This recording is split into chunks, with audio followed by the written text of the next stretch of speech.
Welcome to Creative Mixology. I'm Bitter Steve, and today we're experimenting with a jelly cocktail I found online, The Current Affairs, a beautiful medley of gin, absinthe, and jelly. Let's figure out the positives and pitfalls of jelly cocktails.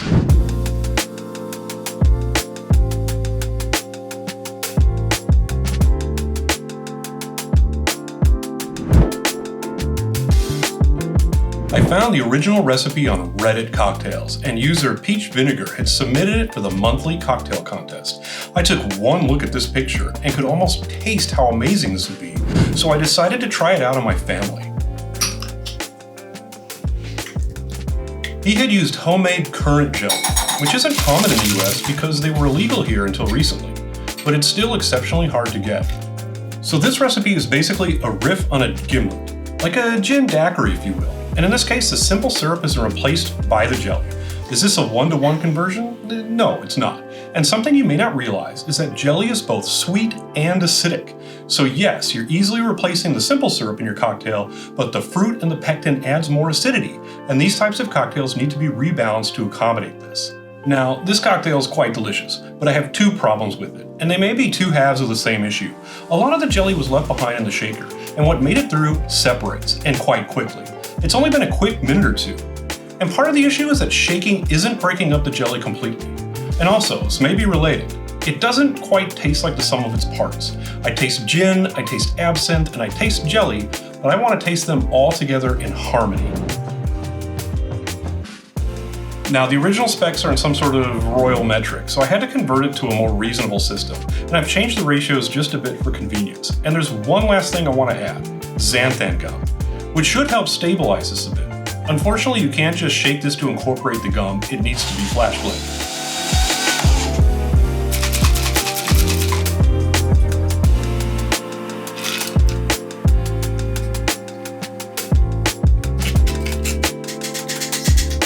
Wow, that looks thick. And I want to change the garnish to a single star anise. The matching aromatic will enhance the experience. So I let these sit for a bit, and you can see that xanthan gum really kept this cocktail together. Wow, that is thick and delicious. Xanthan gum is a perfect addition to give this an amazing mouthfeel. If you don't want to use xanthan gum in your cocktail, you can just shake it a little harder and then double strain. The jam will take a little longer to strain, so be prepared. I don't recommend it though, but let's hit a couple more. The first will be rye, lemon juice, and lingonberry jelly. The second, rum, lime juice, and strawberry raspberry jam. I picked out a unique bitters for each one, and you can pick whatever you feel will work best for you. Do I know these will work? Well, rum, lime, and strawberry, just like a daiquiri. And I know rye goes with lemon, and lemon goes with lingonberry, so maybe. Let's check these out.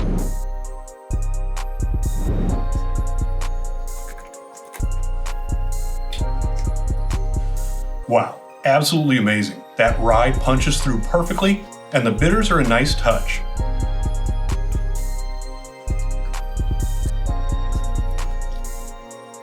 The rum version is juicy and tart, better than a strawberry daiquiri. What you may have noticed is these all follow a simple pattern, almost like a daisy. 2 ounces of booze, citrus, and flavor. You can recreate this with almost anything. Gin, bourbon, tequila, lemon or lime, and just about any flavor of jelly or jam. Fig and rye, blueberry and scotch, gin and marmalade. The possibilities are endless. So let's go off grid for a bit, but start simple with a jam martini. I've made 2 of these, equal specs, different gins. I wanted to try out a gin that's normal, full of juniper, and one that's a little more unique with more botanicals, less juniper.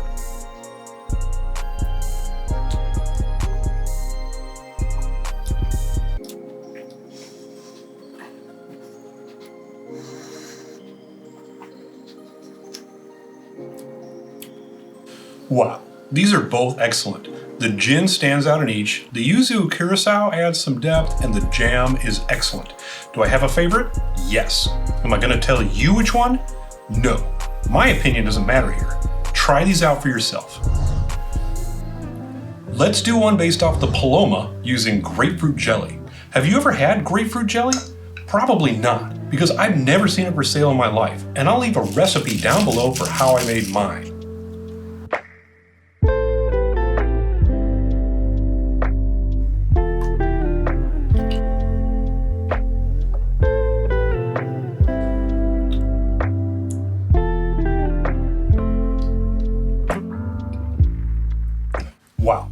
This is fun. The Jelly Paloma is nice, the addition of grapefruit soda thins us out a bit, but it still has that characteristic thickness you expect. So what's the point of this one? Look, you can buy whatever jelly you want, and there are some interesting ones out there, but for the most part, it's just a berry or two. What if you want to add spices like cardamom or clove? Maybe use something interesting like persimmon or blood orange.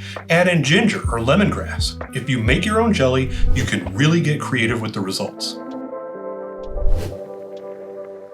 Let's take 1.5 ounces of bourbon, a tablespoon of jam, and a ½ ounce of lemon juice and stir it to combine. Throw it into your glass and then top with soda water.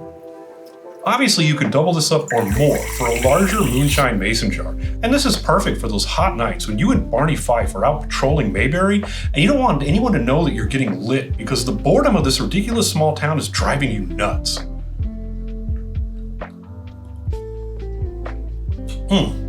But that's totally wholesome and refreshing. Peanut butter and grapefruit jelly sandwich.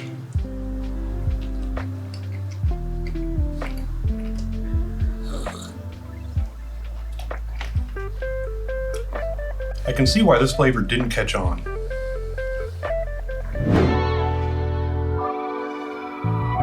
This is the jelly that started this whole idea. Rose petal confit, or confit, however you want to say it. I bought this thinking it would make an interesting cocktail, and that was like 2 or 3 years ago. You can even see the jar in some of my earlier videos sitting off to the side. Rose is one of those flavors that can become really overbearing really quickly. I'm using Amontillado sherry and fruit bitters to take some of the edge off. A little bit of plum and Castilian, and I'm not sure if this company is still around, though you can find something similar.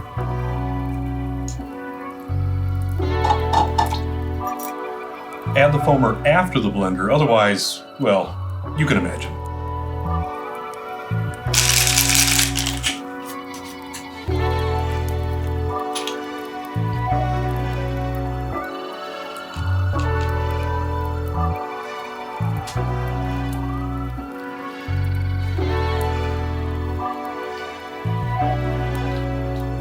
Wow, that's something else. The botanicals from the gin are mellowed out by the sherry. The rose isn't overpowering, the texture is perfect. This could easily be one of my new favorites. Onion jam. Onion jam? Yes, onion jam. Let's go back to some classics.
I love the way these look, especially on film, but boy, you guys complain whenever I use them. It's not like I eat them.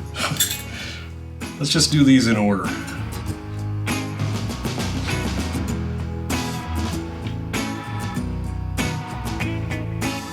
That one's fun. The garlic pops out a little much, and I think maybe this rye was a little hotter than I would expect. That's a decent cocktail. Savory, interesting.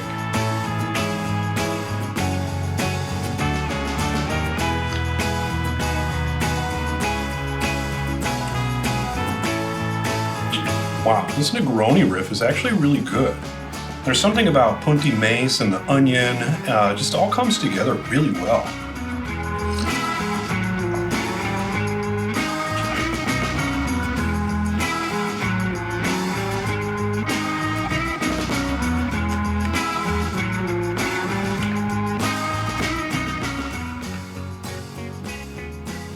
That's really interesting. I get a feeling that maybe I should use the bourbon. The scotch kind of comes off a little bit, not quite right. I mean, it's still good. It's still a decent cocktail, but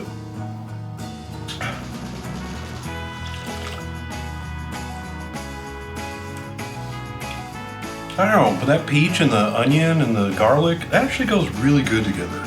But definitely try that one with a bourbon.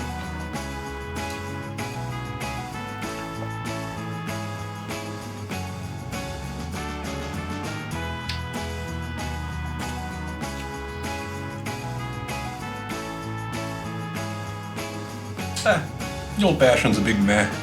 It's alright. Not interesting. I'm gonna shut this down for now. I don't want these to go to waste, so I've got a long night of drinking ahead of me, but I got 2 more coming right up. So right in the middle of making this video, I was gifted a jar of homemade lilikoi butter, or passion fruit curd. I've done cocktails with lemon curd on the show, so this is nothing new, and even though this isn't a jam or a jelly, the concept is similar. So let's check out the last 2 cocktails with a special thanks to my parents' neighbor. Thank you for the lilikoi butter. First up, a 1960s style rum barrel using lime, orange, and pineapple juice, dark Jamaican rum, and an overproof.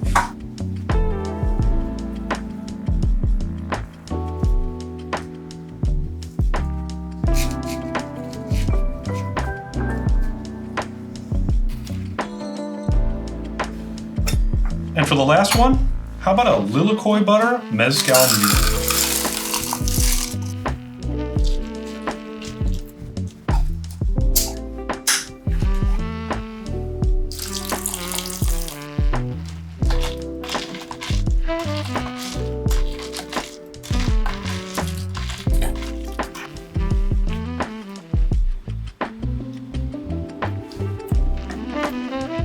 Wow, that's a lot of fun. Nice texture. It's almost like a pina colada. Always remember to use fresh squeezed orange juice when possible. Now, you don't get too many tiki drinks on this channel, even though that's one of my favorite things. This is definitely a perfect tiki drink.